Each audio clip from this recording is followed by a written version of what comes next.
Bonjour à tous, c'est Daniel, pasteur de l'Église biblique baptiste de Charleville-Mézières. Merci encore de votre fidélité. Merci de regarder notre chaîne YouTube. On va continuer notre étude, certainement avec la pensée, avec la situation actuellement à l'Est, avec la Russie et l'Ukraine. Nous devons prier, Amen. Nous devons prier pour la situation, pour la paix. Mais pour nous, dans nos cœurs, c'est très important de garder notre foi, de fixer les yeux sur le Seigneur et de lui faire confiance. Le titre du message aujourd'hui, c'est la foi et la peur. La foi et la peur. 2 Timothée, chapitre 1, verset 7. On va juste lire verset 3 à 7. La Bible dit « Je rends grâce à Dieu que je sers avec une conscience pure comme mes ancêtres, car nuit et jour, je ne cesse de faire mention de toi dans mes prières, me souvenant de tes larmes, désirant fort de te voir, afin d'être rempli de joie, et gardant le souvenir de la foi sincère qui est en toi et qui a été d'abord dans ton œil Loïs, puis dans ta mère Eunice, et qui, j'en suis persuadé, est aussi en toi. C'est pourquoi je te rappelle de rallumer le don de Dieu qui t'a été communiqué par l'imposition de mes mains, car Dieu ne nous a point donné un esprit de timidité, mais de force, de charité et de prudence. Prions. Père, merci pour le courage que nous recevons en lisant ta parole. Merci aussi pour le courage que nous avons grâce à ton esprit, grâce à tes promesses aussi. Je te demande ce matin de guider nos pensées vers toi. Aide-nous de se tenir fort pour toi. Et Père, face à ces épreuves, face à la peur, Père, donne-nous avec toi. Au nom de Christ, nous prions. Amen. 1941, vous savez, vous connaissez cette histoire, pendant la Deuxième Guerre mondiale, les forces, le Luftwaffe, la force de l'air des nazis étaient en train de bombarder les Anglais en Angleterre. C'était c'était très très compliqué. Ils avaient fait énormément d'efforts pour les empêcher. Il y avait des pilotes anglais qui étaient en air en train de faire les grandes batailles dans les cieux. Et en fait, c'était quelque chose un peu intéressant. Les gens savaient que les bombes étaient en route. Et voilà, il n'y avait plus de lumière, plus de lumière à l'extérieur, pas de lumière visible. Et c'était un moment très, très tendu pour les Anglais. Et vous savez, ils ont attendu, ils ont prié, ils étaient à genoux en train de prier que les nazis passeraient de leur ville. Mais une chose intéressante, c'était la poussière. Lorsque les bombes sont arrivées dans les lieux, dans les quartiers à Londres et partout dans les autres villes en Angleterre, c'était la poussière d'une centaine de générations avant qui était un peu partout. Les gens, un homme, il a mentionné, c'était comme le brouillard après une explosion, après un bombardement, c'était comme le brouillard, et ce n'était pas des flammes, le feu, et ça c'était évidemment là, sur place, mais c'était la poussière qui était partout. Et un médecin, il a mentionné, avec le montant de la poussière et de la terre qui avait été explosée après chaque bombardement, c'était quelque chose d'intéressant, impossible de garder, presque impossible avec la poussière de garder les plaies et les blessures bien propres. Mais ce médecin, il a mentionné que c'était aussi bizarre de voir que c'était comme le farine gris. et c'était mélangé avec le sang des victimes. Et il a dit que c'était marquant, ça. Et les gens, même maintenant, il y a des Anglais qui peuvent raconter les histoires des bombardements. À la fin de la guerre, quand les nazis ont lancé les missiles et les roquettes d'ici, en France, juste savoir que si ça serait mon dernier jour en vie. Et vous savez, actuellement, ce qui se passe à l'Est, dans cette guerre, c'est... J'imagine que les gens là-bas ont les mêmes sentiments, ont les mêmes émotions, de penser la peur. C'est aujourd'hui que je serai fini. C'est aujourd'hui que ça serait le dernier jour de nos vies, les vies pour nos familles, pour nos enfants. Difficile de vivre comme ça, n'est-ce pas? La peur. Il y a beaucoup de peur dans le monde, n'est-ce pas? Même avant cette guerre entre Russie et l'Ukraine, il y avait toujours une peur avec le Covid, et avant ça, toujours quelque chose, une raison pour avoir peur, la menace, l'ombre d'une grande guerre, les possibilités négatives sans fin. Ça fait peur. Les gens se trompent de peur parce que ce n'est pas évident ce que nous devrions faire. Et qu'est-ce qu'on peut faire? Évidemment, ces problèmes géopolitiques sont hors de nos mains, mais les Écritures nous donnent une recette pour un bon sommeil. Et si nous sommes honnêtes, nous en avons besoin. Vraiment, on a besoin d'un bon sommeil, une foi qui nous permette de vivre avec confiance et de se reposer dans notre esprit. C'est connu que cette lettre, 1 Timothée, 2 Timothée aussi, mais 2 Timothée était la dernière de l'apôtre Paul. On n'est pas 100% sûr, mais croyons qu'il a été martyrisé vers l'an 62, si je ne me trompe pas, 63, peut-être, c'est possible que je me trompe. Mais il a été martyrisé par un empereur fou, qui était Néron. Néron, le grand chef de Rome, en fait, il était complètement fou. Il a brûlé Rome et il a blâmé les chrétiens. Paul, il a écrit à son fils dans la foi une lettre de courage. Et dans la lettre, si vous prenez le temps de la lire, il a essayé de calmer Timothée. Timothée, il avait expérimenté beaucoup de souffrances dans son ministère. Le mot timidité, en grec, c'est phobos, la crainte ou les phobies. Voilà la racine de ce mot, les phobies. Et il y en a beaucoup, n'est-ce pas? Combien de gens sont remplis de peur, qui sont accablés par la peur? Tout d'abord, Paul rappelle Timothée que la paix vient de Dieu. En verset 2, on a grâce, miséricorde et paix de la part de Dieu le Père et de Jésus-Christ notre Seigneur. La paix vient de Dieu. Le calme dans notre esprit et dans notre cœur, ça vient de Dieu. Si vous n'avez pas de Dieu, vous n'avez pas de vraie paix dans votre cœur. Aussi, je peux vivre la joie et cette paix dans ma vie quotidienne.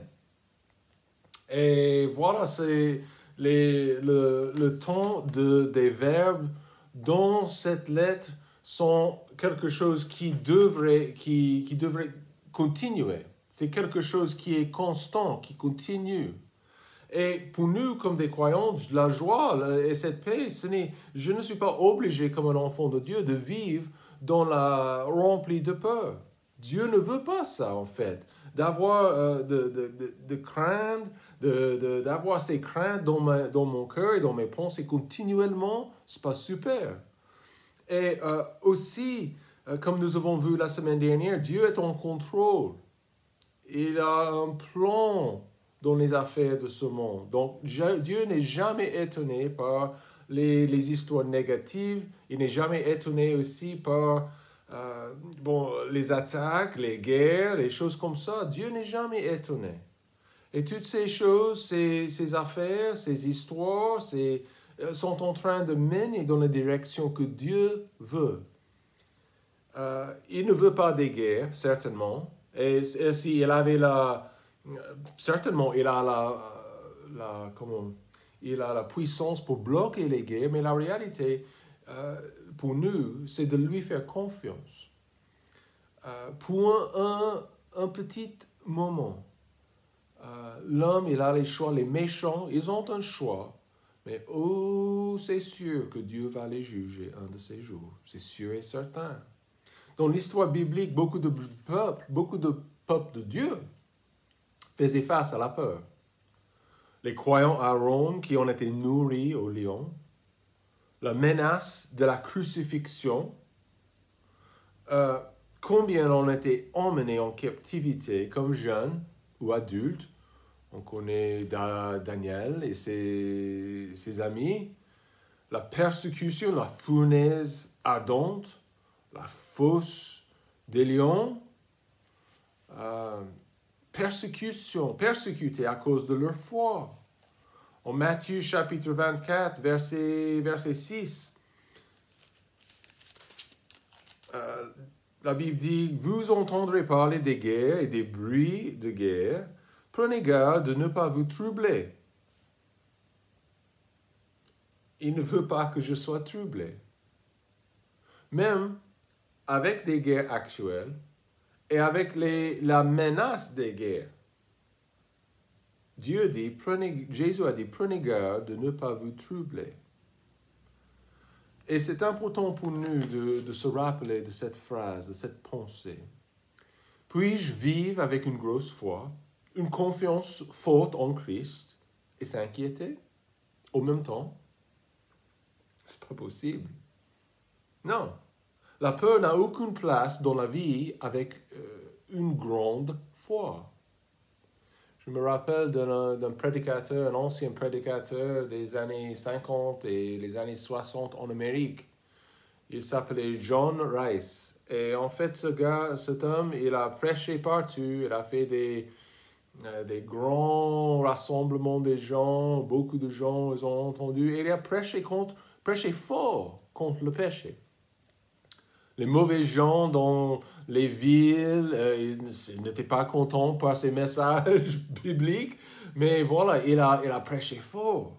Et une nuit, il était en train de se promener direction de son hôtel, après la réunion, la grande réunion, et un homme l'a menacé après la réunion, et je pense qu'il avait un pistolet. Et il a dit, maintenant, vous avez beaucoup prêché, mais qu'est-ce que vous allez faire face à une balle?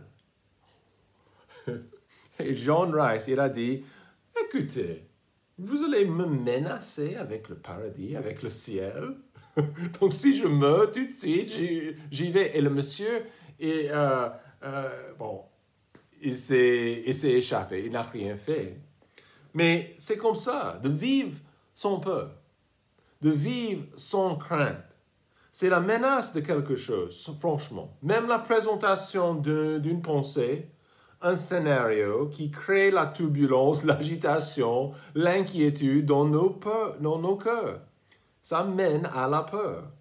Notre ancienne nature et notre cœur, c'est amplifier ces pensées négatives pour nous stopper, pour piquer notre sommeil, pour piquer notre paix, pour nous faire perdre notre paix et notre stabilité. Si vous êtes instable aujourd'hui, si vous êtes rempli de peur, faites confiance à Christ. Faites confiance à Dieu. Psaume 118, verset 6. « L'Éternel est pour moi, je ne craindrai point. Que me ferait l'homme? » Zéro.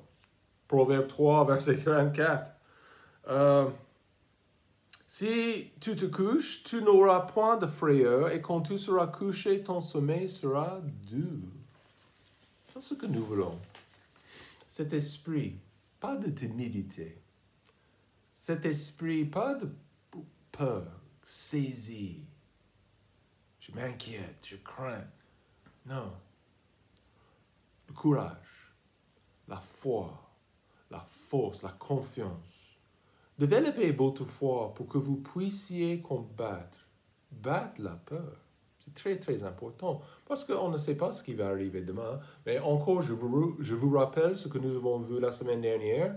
Notre Seigneur a notre avenir dans ses mains. Surmonter la peur dans la vie.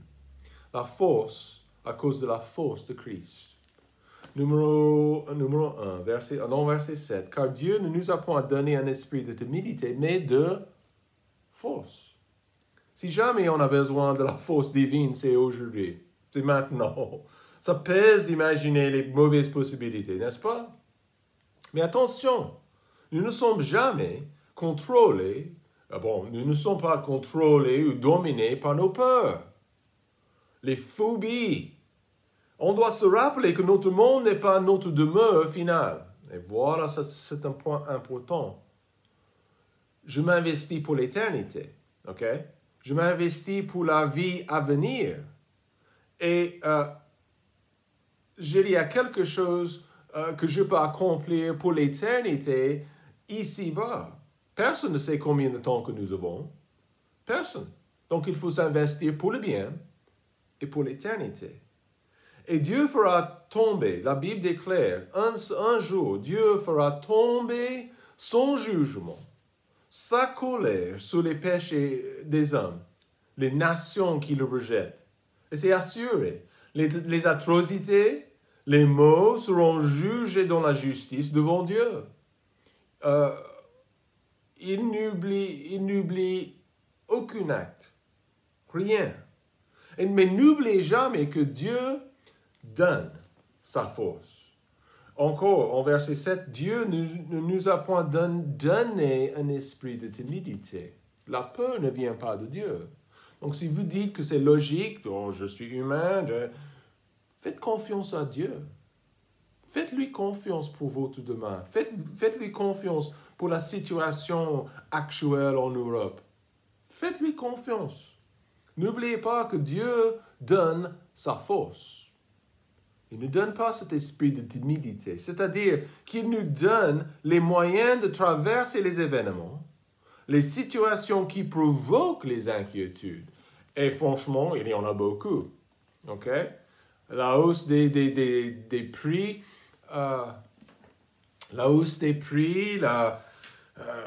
franchement, c'est compliqué de voir tout ça. Mais je vais essayer de vivre simplement, aussi simple que possible. Ma foi n'est pas dans un politicien, ma foi est en Dieu. Ésaïe, chapitre 12, verset 2. Voici Dieu est mon salut.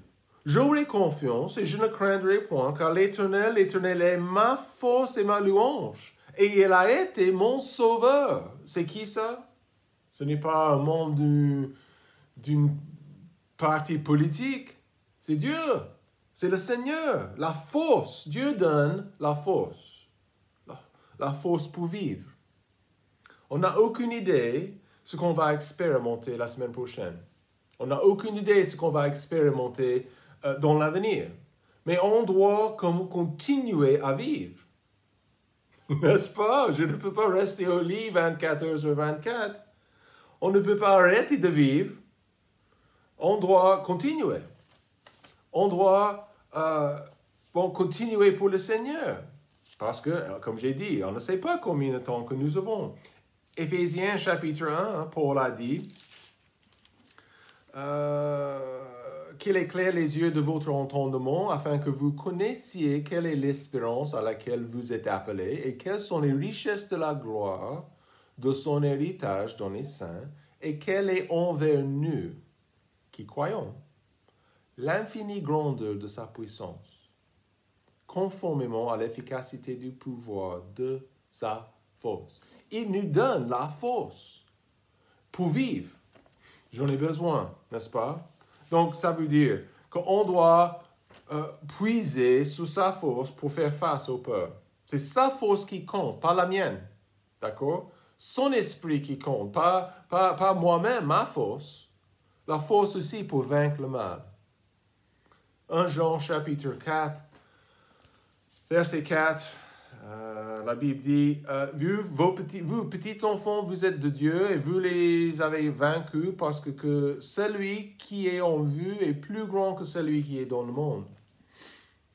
C'est clair. Il est plus grand, il est plus fort que notre ennemi et les ennemis du bien. La peur est notre ennemi, n'est-ce pas? Le péché est notre ennemi. Mais le péché ne peut pas nous vaincre quand nous sommes équipés avec la force de Dieu. Deuxième chose, l'amour de Christ. Dieu a également donné à chaque croyant de puiser dans son amour divin. L'amour qui nous vient de Dieu est constant. Nous sommes bénis parce que c'est cet amour qui agit énormément dans notre vie quotidienne.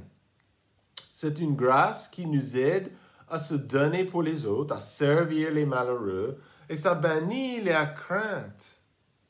Face à la peur, c'est important de se rappeler, attention, que cet amour aussi est le fondement de nos vies chrétiennes. Pourquoi? Comment est-ce que je peux dire ça? Parce que c'est Dieu qui m'aime. C'est lui qui s'occupe de moi. Avec son amour, il y a une bienveillance, une protection, une aide qui change ma vie quotidienne. Je ne suis pas obligé de me coucher rempli de crainte, rempli d'inquiétude. Il s'occupe de moi. Pourquoi? Parce qu'il m'aime. Il est amour. Et je sais qu'il m'aime. La croix est le témoignage de son amour, n'est-ce pas? Romains chapitre 8, verset 28.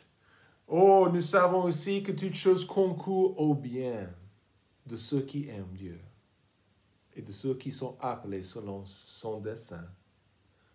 Belle verset, c'est un beau verset, ça, belle pensée. Toutes choses concourent au bien pour ceux qui aiment Dieu. Et c'est une jolie pensée ce matin que Dieu m'aime. Notre vie spirituelle est tout à fait à la mesure de notre amour. Mais nous n'avons pas de futur, rien sans son amour pour nous. Troisième chose, Dieu ne nous a pas donné l'esprit de timidité, mais de la sagesse de Christ. Dans le grec, ce mot, sophronismos, ma prononciation est très nulle, mais ça signifie littéralement le fait d'avoir l'esprit sain et en paix. Ça peut désigner aussi l'esprit maîtrisé, discipliné ou ordonné dans ses priorités.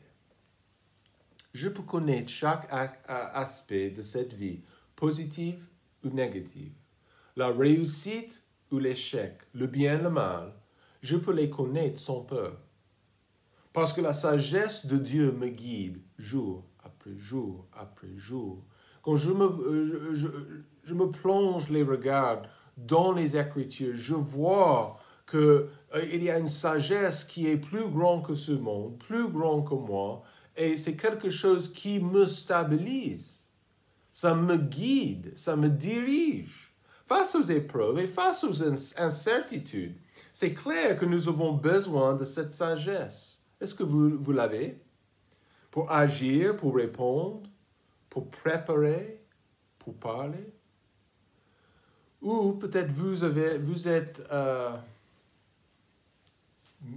êtes maîtrisé par vos peurs. Je vous assure ce matin que ça, ce n'est pas du tout la volonté de Dieu. Il ne veut pas que vous soyez dominé par les peurs.